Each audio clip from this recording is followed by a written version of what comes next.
Olá, alunos. Estamos aqui na semana 11 e 12, praticamente fim do nosso curso. Nós vamos ver hoje, a aplicação desses conceitos que nós vimos até o momento, sobre ultrassom e como isso nos leva à formação de uma imagem ultrassônica. Bem, aqui o exemplo mais clássico, que todo mundo, quando vê uma imagem como essa, imediatamente reconhece como uma imagem de ultrassom. Observamos, assim, alguns detalhes aqui. Ela inicialmente, aparentemente, ela não tem tanta resolução, mas, no entanto, nós conseguimos, nesse caso aqui, muito facilmente identificar a estrutura que está sendo imagiada. Nesse caso, um feto, no ventre da mãe, e vemos alguns detalhes. Eu não vou entrar, obviamente, nos detalhes médicos, obstétricos, etc., porque, obviamente, não é o propósito do nosso curso. Tá? Mas como um exemplo, clássico de uma imagem ultrassônica. Bem, neste slide, nós estamos observando novamente o nosso transdutor, o transdutor clínico, que ele tem um aspecto já conhecido já por vocês, mas só observando o que nos interessa, que é o que cada um desse objeto, que é o transdutor, cada um desses elementos. O principal deles, que nós já estudamos, é o chamado cristal piezoelétrico. Ele é o coração de todo o sistema, que faz com que o sistema funcione, obviamente. Aqui são uma outra visão da mesma coisa, para que a gente possa apreciar. E o que acontece? Nosso transdutor ele vai funcionar, nós aplicamos uma tensão elétrica sobre ele, uma certa frequência, ele gera as ondas ultrassônicas numa frequência que é adequada, no caso, ao exame, isso é muito particular ao exame. Tá? Essas ondas ultrassônicas se propagam até encontrar um determinado anteparo com outras propriedades sônicas e a partir daí nós podemos ter a onda refletida, que ela volta, e aí o nosso transdutor funciona como um receptor, capturando esses sinais. Nós vamos ver um pouco mais de detalhes o que é, o que compõe esse sinal. Nós estamos vendo aqui. E aí, e o que nós estudamos já nas aulas anteriores, que as ondas ultrassônicas elas seguem as regras, as leis de todas as ondas, obviamente. Nesse caso aqui eu estou representando um pouco de difração, da refração, perdão, ocorrida nesse ambiente subaquático, aqui, que é o ventre feminino. Bom, falando especificamente de como que nós obtemos as imagens, primeiro os modos de obtenção das imagens ultrassônicas. O primeiro deles, o modo chamado A, que é um modo de operação do sistema de ultrassom, que é que ele observa, que tipo de informação nós podemos obter, principalmente em relação à profundidade. Observando a figura aqui à direita, nós percebemos aqui é o nosso transdutor, o nosso transdutor ultrassônico, que no caso aqui, um exame, como exemplo, um exame oftalmológico, se é que vocês estão observando aqui, um descolamento de retina, aqui do fundo do olho, tá? Onde nós temos gerados aqui uma onda ultrassônica, tá?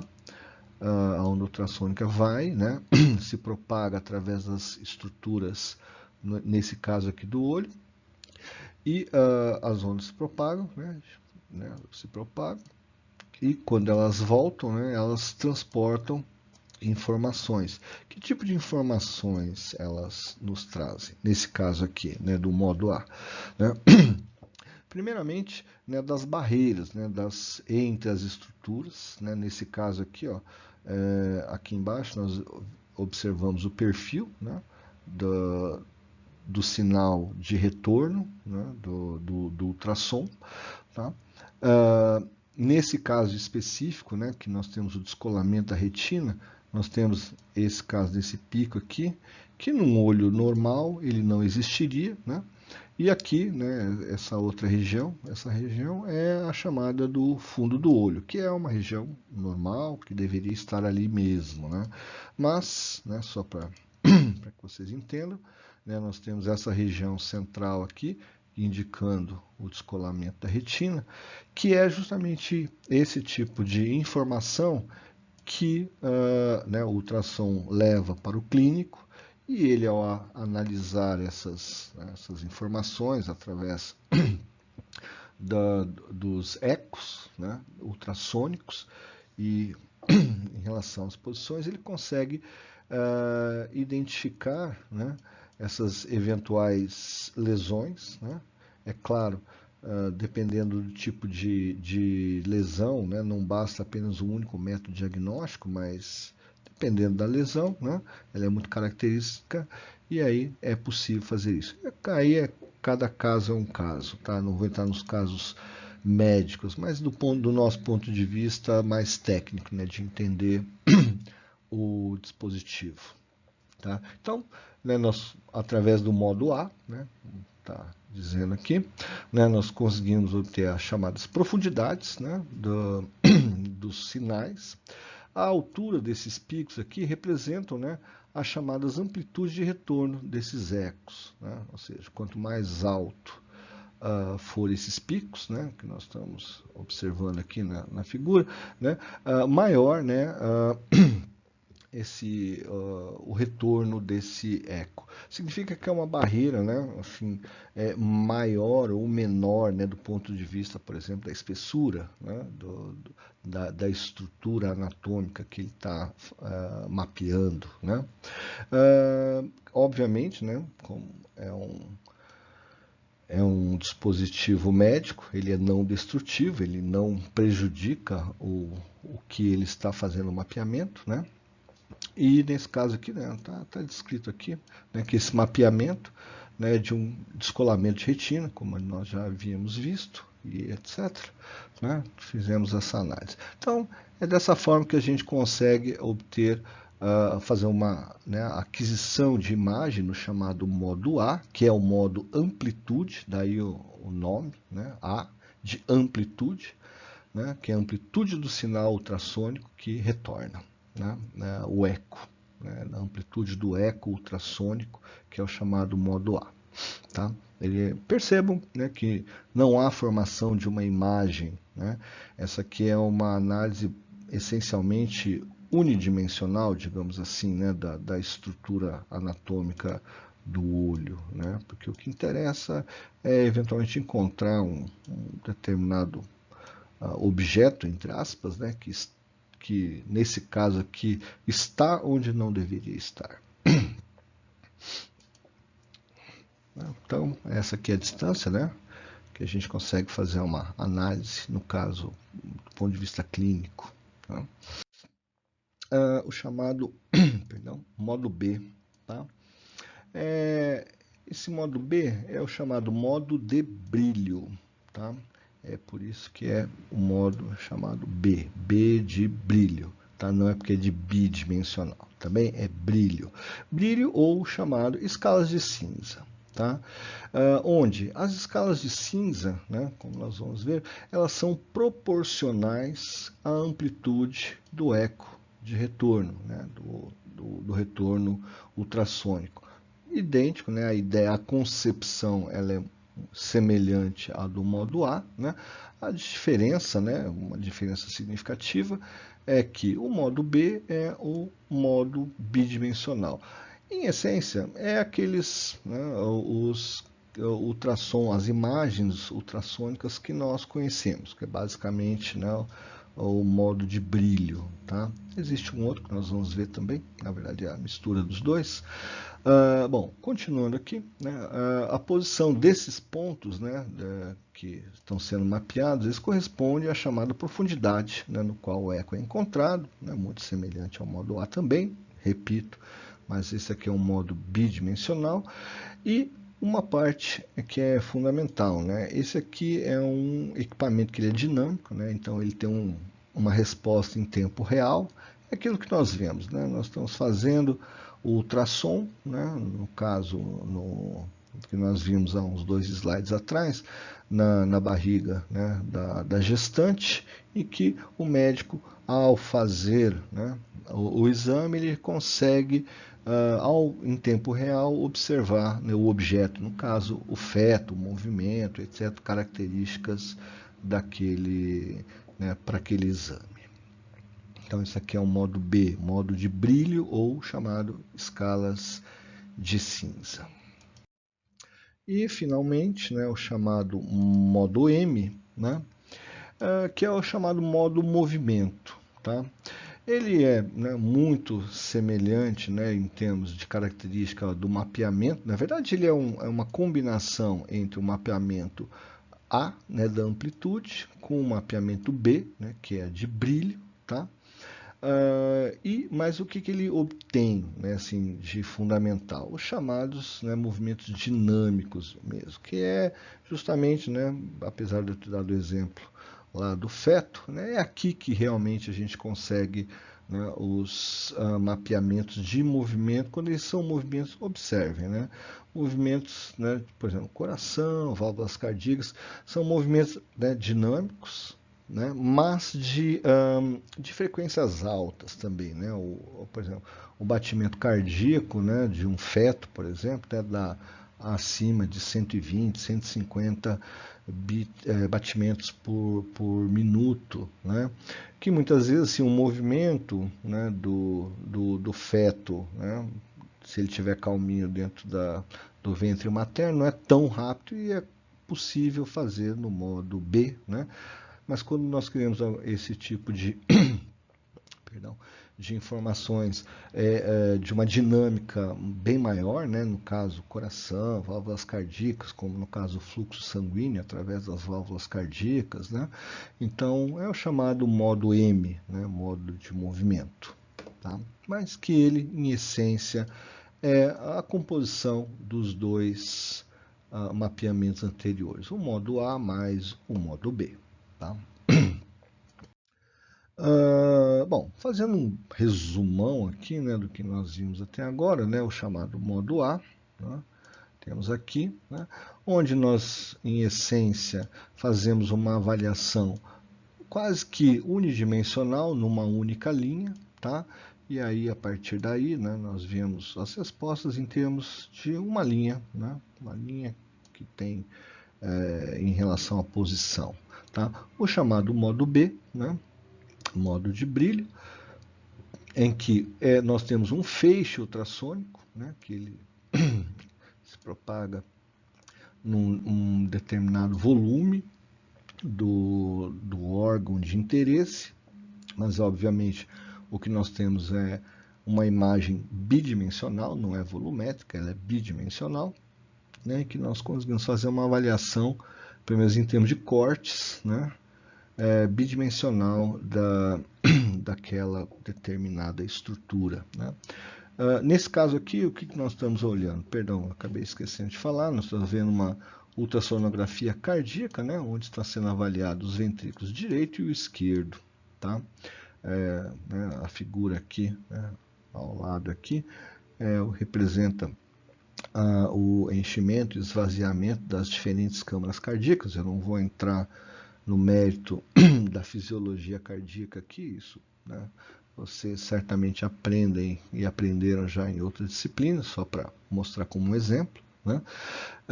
E voltando aqui, né, os nossos modos ultrassônicos, né, o chamado modo M, né, que é o somatório, né, dos dois modos, né, em que nós conseguimos esse tipo de informação, né, mais bidimensional, né, e que consegue observar, né, assim, dar informações sobre o movimento de toda aquela estrutura, né? Nesse caso em particular, né, como exemplo, né, da estrutura dos ventrículos direito e esquerdo.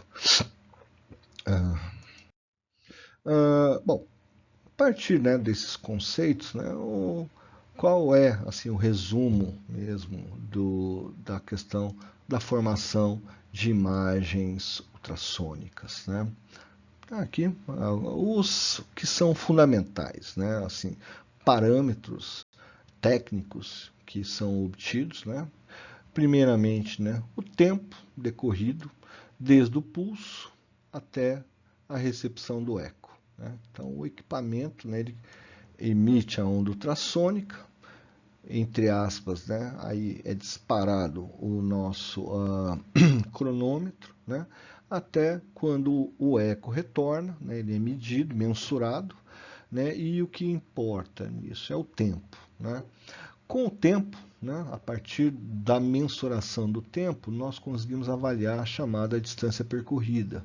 Por quê? Porque nós sabemos quais são, né, as estruturas que estão sendo mapeadas, por exemplo, tecido cardíaco ou tecido do fígado ou cerebral, em que se conhece quais são, né, as velocidades de propagação do som naqueles tecidos específicos, certo? Então, né, quando vai se fazer o exame, se diz, ó, vou fazer um exame de coração, vou fazer um exame de fígado, vou fazer exame cerebral, enfim, né, ou de algum músculo, etc, etc.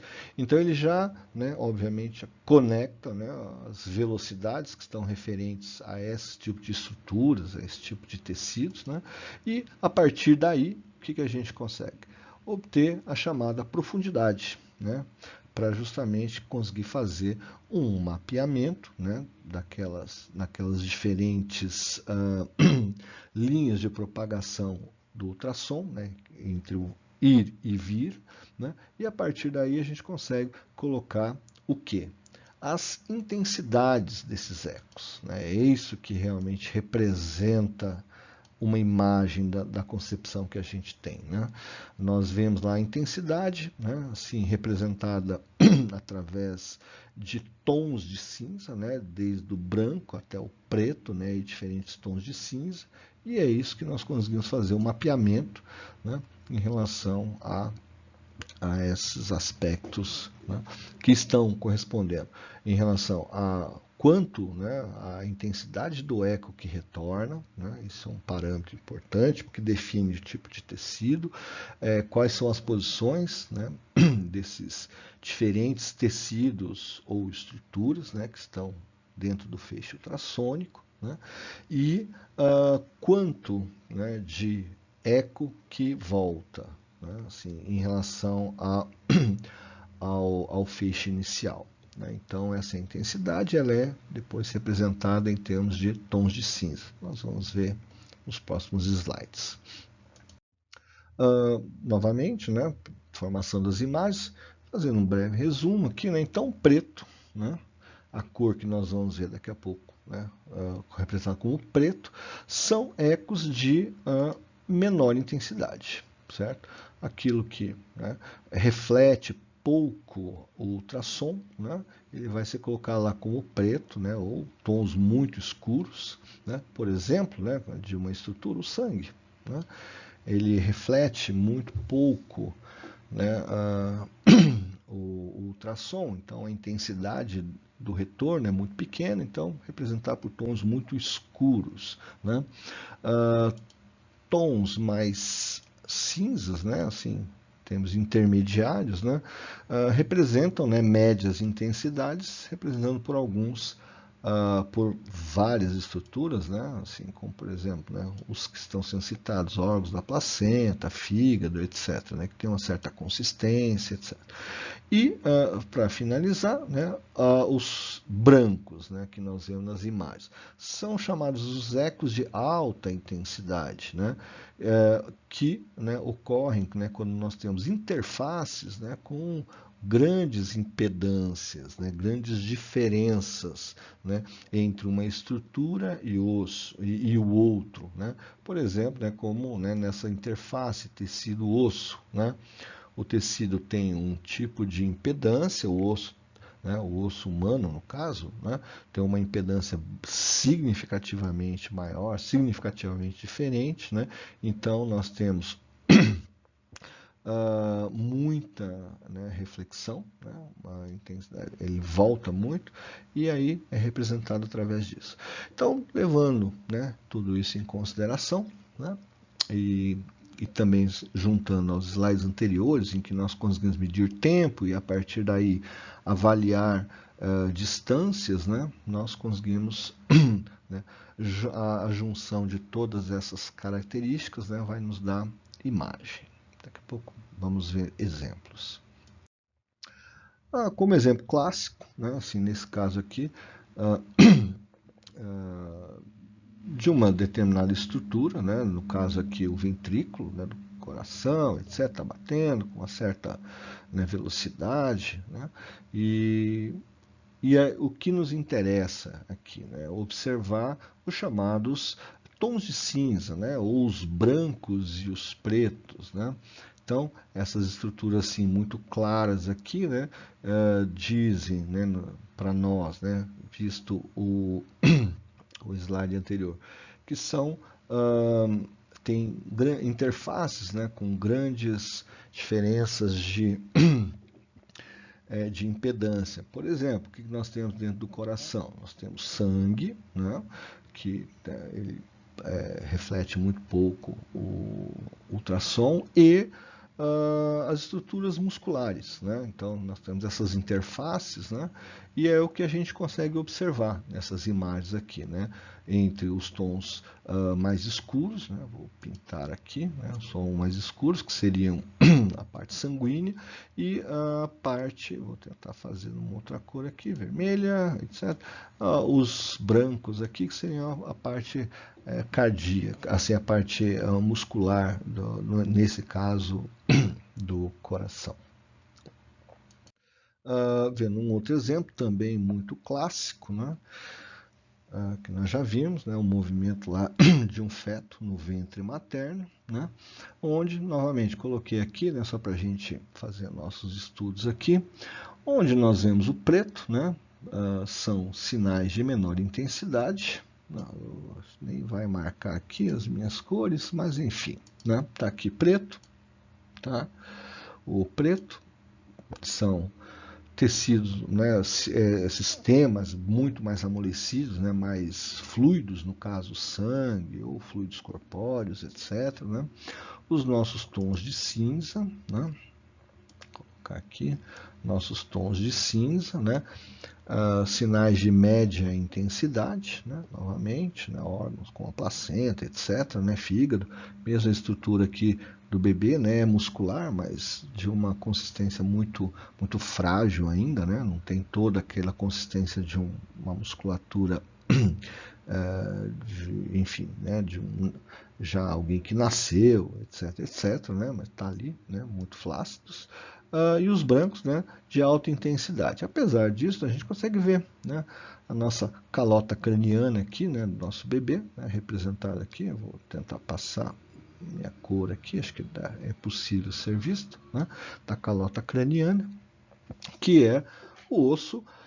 Se ainda não está formado, ele está um neo-osso, né, um osso quase formado, né, então, mesmo assim, ele tem já, né, mesmo ainda no ventre materno, já uma consistência bastante elevada, né, uma impedância do ponto de vista ultrassônico bastante elevada, que permite, né, que a gente consiga ver, né, assim, mais escurecido. E é por isso que nós também vemos as estruturas ósseas, né? A gente vê aqui, né, até o neném mexendo a mão, a parte da coluna espinal e etc., né, e outras estruturas também. Novamente, né, vamos entender isso, né, nessas análises de imagens. Essa aqui é a mesma imagem anterior, só que um frame, né, né, uma imagem, né, uma parte da imagem, uma foto em si não é o filme, é somente a foto, para a gente entender como é que é formada essa imagem, né, ultrassônica aqui. E aí eu trago para vocês, por exemplo, nós colocamos aqui o nosso eixo, né, XY, nessa imagem, tá bom? E aí, coisas que nos interessam, alguns perfis, por exemplo, vamos observar as intensidades de tons de cinza em função dessa linha, né, amarela aqui, está marcado 350, que é a posição 350 no eixo X, né, ela percorre o eixo Y, né, para cima em toda a sua extensão, eu não marquei tudo, né, para não sair fora da figura, mas na posição 350, né, e aqui, né, ao lado, né, só para vocês observarem, o perfil de tons de cinza, né, que nós temos ao percorrer a nossa linha de baixo para cima, né? Nós vamos lá percorrendo. Então vamos lá, vamos fazer um exercício um pouco breve aqui, né? Nós estamos vendo aqui, né, tons de cinza, né, cinza mais apagados, etc. Vão crescendo um pouquinho até chegar nessa região aqui. Eu vou até tentar marcar aqui, ó, né? Espero que vocês consigam ver na imagem, né, onde chegou na calota craniana do nosso bebê. E aí nós vemos que isso tem um aumento significativo na amplitude do nosso sinal, né, até passar, né, até ele penetra, entra e sai da calota. Então ele vem, quando ele sai, ele volta, né, a valores muito pequenos, né.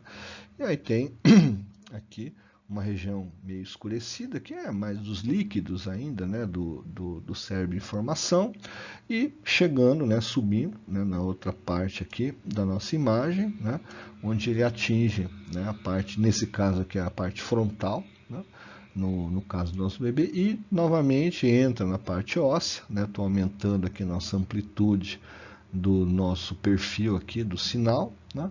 E até sair, ele abaixa novamente, e aí o restante basicamente é líquido amniótico, placenta e etc. Então é assim que se faz uma análise desse ponto de vista, né? Unidimensional, né? Nós podemos fazer isso. Isso não é o modo A, tá? É o modo ou B ou o M, tá? Mas nós conseguimos fazer essas análises aí. Só para continuar, só para ver outros exemplos, né? A mesma coisa ali, né, na linha de 400, né? E a gente vê, né, os nossos sinais aqui, né, e um perfil diferente, obviamente, né, porque afinal de contas nós temos outras estruturas, mesmo que seja a mesma estrutura, em outras posições de estruturas, né? E para finalizar, né, o terceiro é que juntou tudo ali, não vai dar para a gente observar aqui. Eu vou passar numa cor, vamos ver se dessa aqui dá, né? A cor amarelinha aqui, né? Mas aí depois a gente vai ver um pouquinho, daqui a pouco um pouco melhor isso aqui, tá bem? Vai estar tudo junto. E aqui, obviamente, né, o nosso fator de escala. Nesse caso aqui, o fator de escala de dimensões, né? Assim dizer, ó, essa escala aqui, ela, vamos chutar um valor, não é isso, tá? Isso aqui é uma barra que denota 10 centímetros, por exemplo. E a partir disso a gente consegue fazer mensurações, medir essas dimensões, né? Medir qualquer dimensão, né? Em X, em Y, transversal, etc. É assim que se faz uma, uma análise, né? Novamente, né, a mesma imagem, os mesmos perfis, só para a gente apreciar todos eles aqui, né, separadamente, né, não todos juntos como naquele lá. E a gente consegue ver, né, assim, que esse tipo de análise, né, é possível ser feito, nós na verdade fazemos. Eu não vou entrar no mérito da questão de me aprofundar na análise das imagens, né, que isso é tema de uma outra disciplina, né, princípio de imagens médicas. O que me interessa aqui é que vocês entendam a parte conceitual, né, de ultrassom e como isso em algum momento vai acabar se transformando numa imagem, né, uma imagem médica. Né? Nós conseguimos observar, né, todos os perfis aqui, né, e vamos lá. mais um. Também coloquei só como exemplo, né, também, né, de chamar a atenção de vocês, né, para a outra disciplina, princípio de imagens médicas, né, onde nós conseguimos até inclusive fazer um mapeamento mais, digamos, tridimensional, né, onde nós temos aqui, né, pegamos essas informações nesse quadro amarelo aqui, né, e eu mapeei isso, né, do ponto de vista das suas intensidades, né, bidimensionalmente na sua intensidade, né, nessas escalas aqui. Né. Então, nós temos aqui, por exemplo, em X aqui, né, aqui, por exemplo, em Y, e nós fizemos um mapeamento das intensidades aqui, né, que está no nosso eixo Z. Né. Espero que vocês consigam perceber as correspondências que existem, né, entre esses perfis de intensidade aqui e a nossa imagem.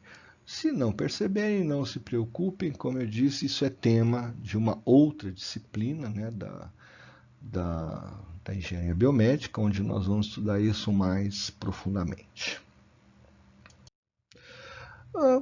Só para a gente, né, encerrar, entendendo, né, não basta, né, olhar isso somente do ponto de vista mais qualitativo.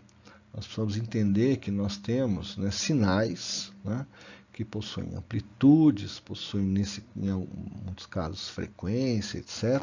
E nós temos ferramentas matemáticas que nós conhecemos, sabemos usar, né, gostamos de usar e vamos usar. Né? Em algum momento, né? Como eu falei assim, nós podemos eventualmente num sinal, né? Por exemplo, um sinal ultrassônico, esse aqui não é um exemplo de sinal ultrassônico, tá? Mas poderia ser, né? Onde nós podemos fazer uma análise de Fourier, né? Obtendo, né, os espectros de frequência desses sinais, etc. Né? Por exemplo, sinal temporal. Tá?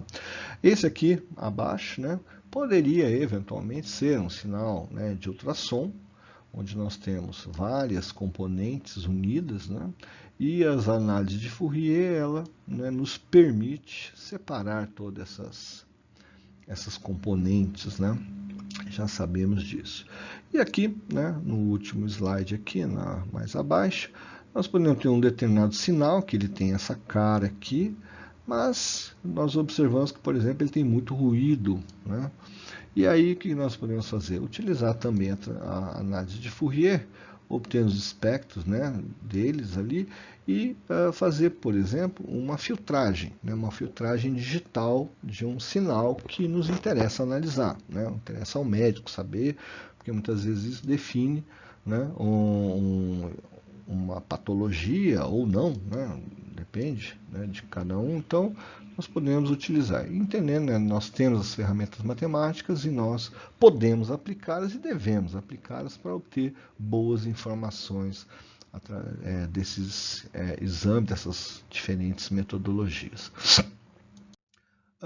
Né, só mostrando, né, para que vocês matem as saudades, né, de como nós escrevíamos as transformadas de Fourier, né, quando ela está na sua forma discreta, né, em termos de uma série de Fourier, um somatório de senos e cossenos, né, qualquer função, em princípio, pode ser descrita como uma soma de senos e cossenos, né, num determinado período, e a chamada, né, a transformada de Fourier contínua. Enfim, não vou entrar, né, vocês já viram isso em outras disciplinas, eu trouxe apenas para lembrá-los. Como, né, exemplo mais pictórico, né, das transformadas de Fourier, né, cada sinal, né, nós temos, nesse caso aqui, né, uma onda quadrada. Na verdade, é um somatório, né, de diferentes senos e cossenos, né, e aí que nós temos. Então, tendo a ferramenta, nós conseguimos fazer boas análises, entendendo, né, e obtendo, né, informações através desses sinais. Novamente, mais do mesmo, né, a mesma coisa, né, nesse caso, que só dando um exemplo, né, nesse caso esse sinal aqui, que ele é absolutamente periódico e tem uma única frequência associada, transformada de Fourier, né, nós obtemos basicamente um único sinal, né, uma única frequência, nesse caso aqui, discreta, Quando nós temos, né, os sinais, né, uma mistura de diferentes, né, senoides, enfim, né, nós obtemos outros tipos de informações, né? Vamos ver se está aqui. Nós, né, tiramos as diferentes componentes, né, e podemos obter, né, as transformadas de todos esses sinais aqui. Isso aqui são só como exemplo, só para lembrá-los, né, que os sinais de ultrassom, eles são sinais, são sinais periódicos, mas, né, que, portanto, esses sinais periódicos, né, que têm certas frequências, eles mudam muitas vezes as frequências dependendo de qual ambiente, né, aquele sinal foi, voltou, etc. Né? Ele pode sofrer atrasos devido às impedâncias, né, a diferenças de velocidade de propagação em diferentes meios. Né? E também, além disso, né, são sinais bastante ruidosos, né? As amplitudes dos sinais elas decaem significativamente, muitas vezes várias ordens de grandeza, né, vários logs de grandeza, né, assim, a redução da intensidade dos sinais, e que muitas vezes nós necessitamos fazer filtragens, né, fazermos né, amplificações, etc. E essas, voltando, as ferramentas matemáticas nos auxiliam nisso. E dou por encerrada a aula.